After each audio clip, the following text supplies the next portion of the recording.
जादुई लंबे पैर वाला सफेद शेर और जादुई दो रास्ते। शेरनी घायल थी, पर फिर भी अपने बच्चे सफेद शेर सिम्बा को लेकर डर के मारे वो भाग रही थी। पर एक जगह पर शेरनी थक जाती है, वो आगे भाग ही नहीं पाती। तब वो सिम्बा से कहती है, बेटा अब मैं ज्यादा भाग नहीं सकती, बेटा अपनी जान बचाने के लिए भाग जाओ यहाँ से। सिम्बा भागने से मना करता है, पर न चाहते हुए भी उसे शेरनी की बात माननी पड़ती है और वो वहाँ से भागने लगता है। पर आखिरकार शेरनी किससे अपने बच्चे को बचाना चाहती थी? दरअसल शेरनी बब्बर शेर यानी अपने दुश्मन भाई से सिम्बा को बचाना चाहती थी। बब्बर शेर ने ही सिम्बा के पिता को मार दिया था और अब वो शेरनी और सिम्बा के पीछे पड़ा हुआ था ताकि उनको मारकर वो जंगल का राजा बन सके। थोड़ी ही देर में बब्बर शेर शेरनी के पास आता है। सिम्बा को वहां न पाकर वो कहता है, अरे कहाँ छुपा कर रखी हो अपने सपूत को? तुमने उसका पता नहीं भी बताया तो भी कोई बात नहीं, मैं कैसे भी करके उसको ढूंढ लूंगा।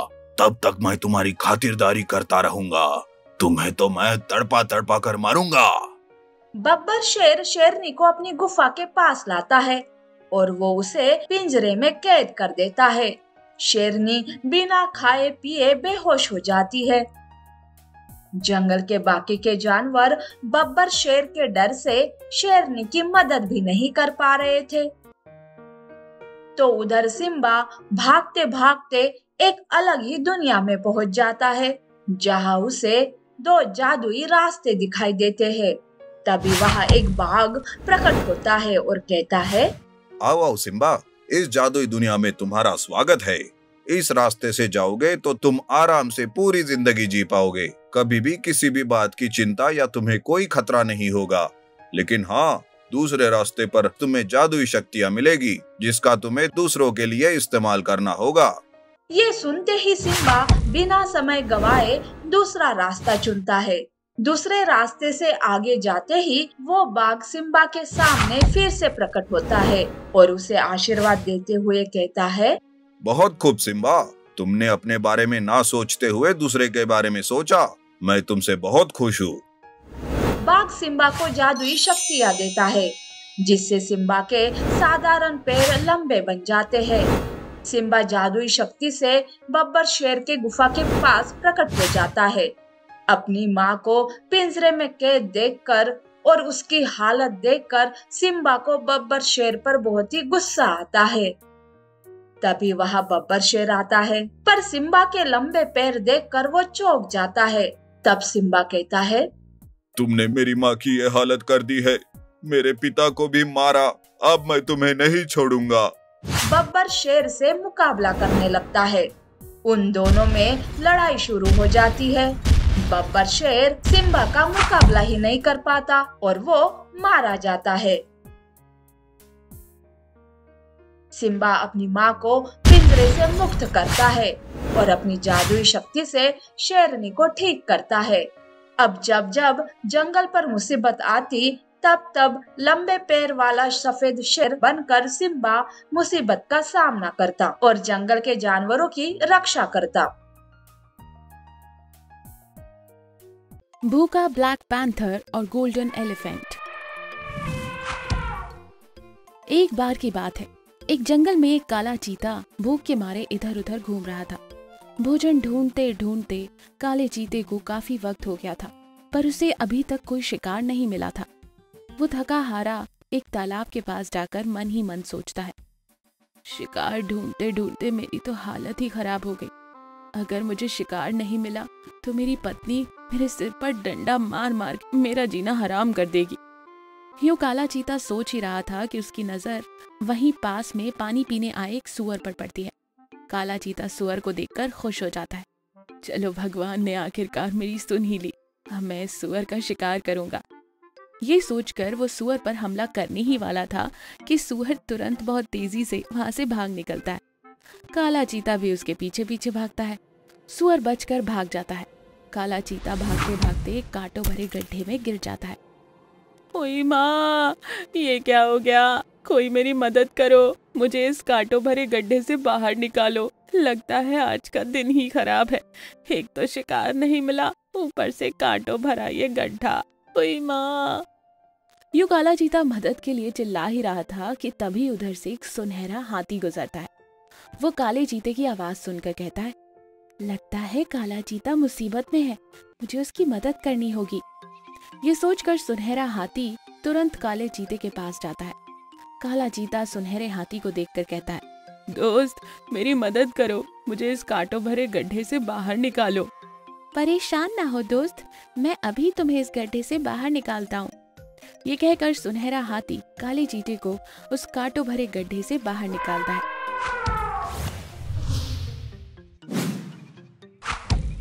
तुम्हारा बहुत बहुत शुक्रिया मेरे दोस्त, अगर आज तुम नहीं होते तो मेरा राम नाम सत्य हो जाता। वैसे तुम कहाँ से आए हो? मैंने तो तुम्हें कभी पहले इस जंगल में नहीं देखा। तुम तो कितने सुंदर और अद्भुत हो। सही कहा तुमने, मैं पास के जंगल से आया हूँ। मेरे पास कुछ अद्भुत जादुई शक्तियाँ हैं, जिन्हें पाने के लिए एक जादूगर मेरे पीछे पड़ा था और मैं उससे बचते बचाते इस जंगल में आ गया हूँ।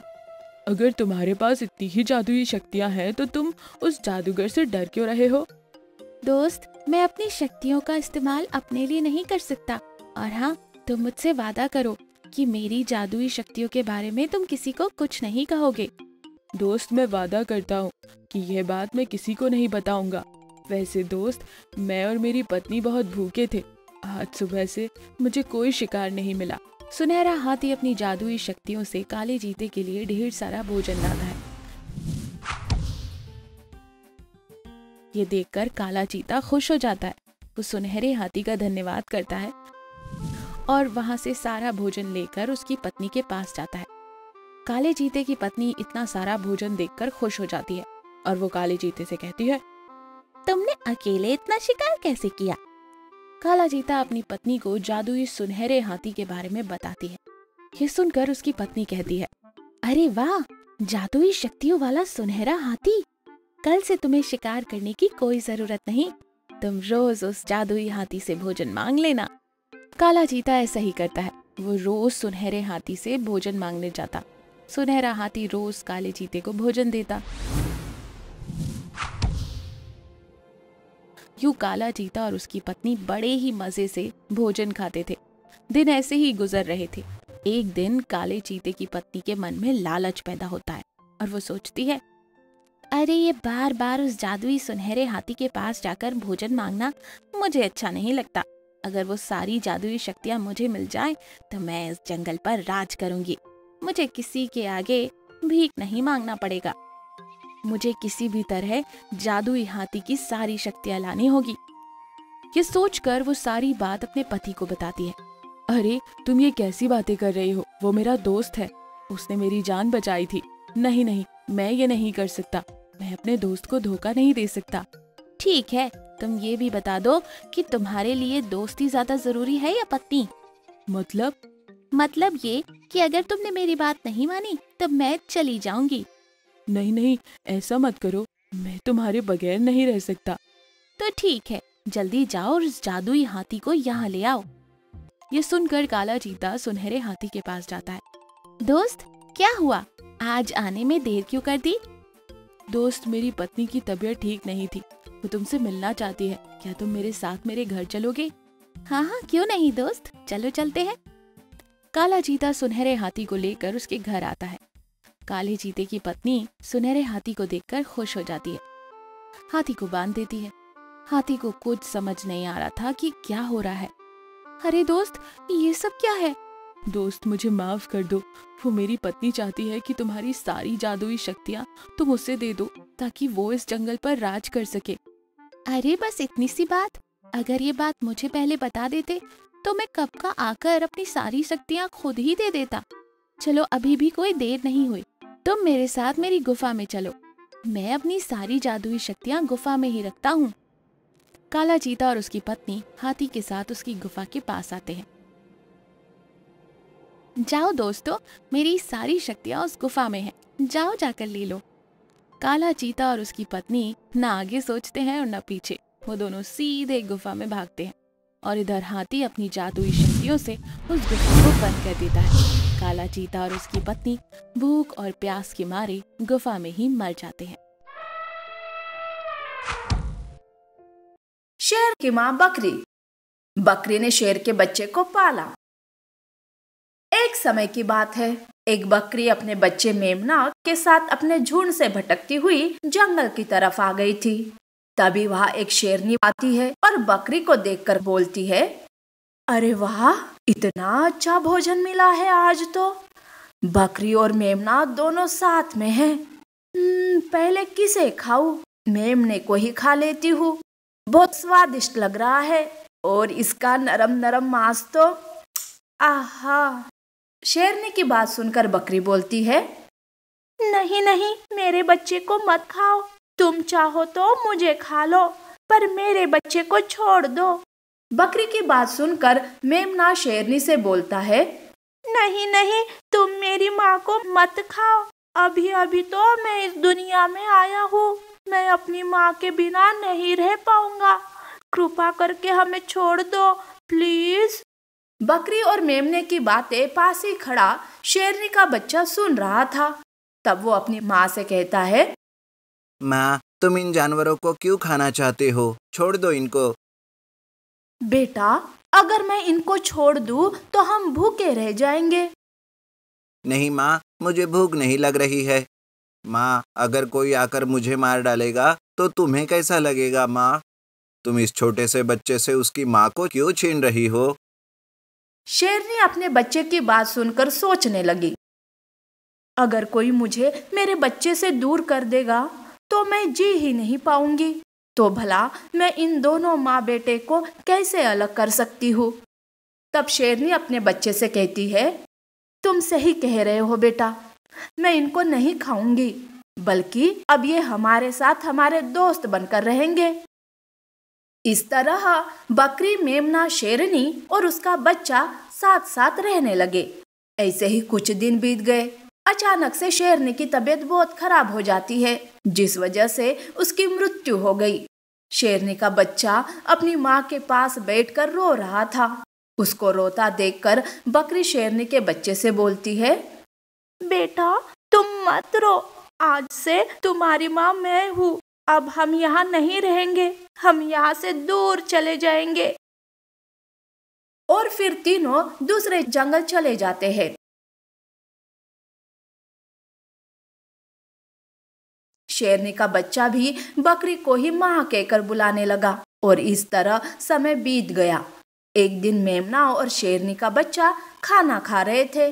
तभी मेमना बोलता है, अरे अरे क्या हुआ? तुम खाना क्यों नहीं खा रहे हो? मुझे क्यों देख रहे हो तुम? तुम पहले खा लो, मैं बड़ा हूँ ना, मैं तुम्हारी देखभाल करूँगा, फिर खाऊंगा। बकरी दोनों की बातें सुनकर बहुत ही खुश होती है और बोलती है, इसी तरह तुम दोनों हमेशा साथ रहना।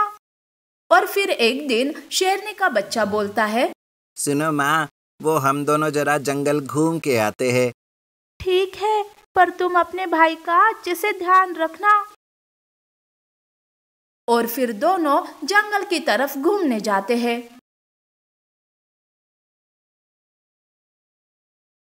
शेर थोड़ा आगे निकल जाता है। मेमना वही कुछ खाने लगता है। वही पास ही सियार खड़ा रहता है। वो जैसे ही मेमने को देखता है, सोचता है, वाह मेमना, आज तो मजा ही आ जाएगा। ऐसा सोचते ही वो मेमने पर झपटा मारता है। उसके झपटते ही मेमना चिल्लाने लगता है। उसकी आवाज सुनकर शेर उसके पास आ जाता है और दोनों में बहुत ही लड़ाई होती है। शेर सियार को मार डालता है और शेर के मुंह में खून लग जाता है। इधर मेमना डर कर दौड़ते हुए अपनी माँ के पास जाता है और उसके पीछे शेरनी का बच्चा भी दौड़ते हुए आता है। मेमना जोर जोर से अपनी माँ को आवाज लगा रहा था, माँ माँ बचाओ बचाओ। बकरी अपने बच्चे को घायल अवस्था में देखकर और भी घबरा जाती है। वो देखती है तो उसके पीछे शेरनी का बच्चा दौड़ते हुए आ रहा था। तो वो बीना अपने बच्चे से कुछ भी पूछते हुए शेरनी के बच्चे को रोकती है और उससे बोलती है, आखिर तुमने अपना रंग दिखा ही दिया ना। तुम्हारी माँ के मरने के बाद मैंने तुम्हें कितने प्यार से पाला था, अपने बच्चे की तरह पाला था तुम्हें, और तुम मेरे ही बच्चे को खाने चले हो। और इस तरह बकरी शेरनी के बच्चे को बहुत ही डांटती है और कहती है, चले जाओ यहाँ से, आज से मैं तुम्हारी माँ नहीं हूँ। शेरनी का बच्चा अपनी माँ से बिना कुछ बोले ही जाने लगा। तभी मेमना उसको बीच में रोकते हुए बोलता है, अरे रुको भाई रुको, हमको छोड़कर मत जाओ। फिर मेमना अपनी माँ को सारी बातें बताता है कि कैसे शेरनी के बच्चे ने उसकी जान बचाई। सारी बातें जानकर बकरी शेर से बोलती है, मुझे माफ कर दो बेटा, मैंने तुमको गलत समझ लिया था। जिस तरह मेमना भागकर मेरे पास आया और उसके पीछे तुम, मैं तुम्हें गलत समझ गई, मुझे माफ कर दो बेटा। और फिर से बकरी, मेमना और शेरनी का बच्चा एक साथ मिलजुल कर रहने लगते हैं।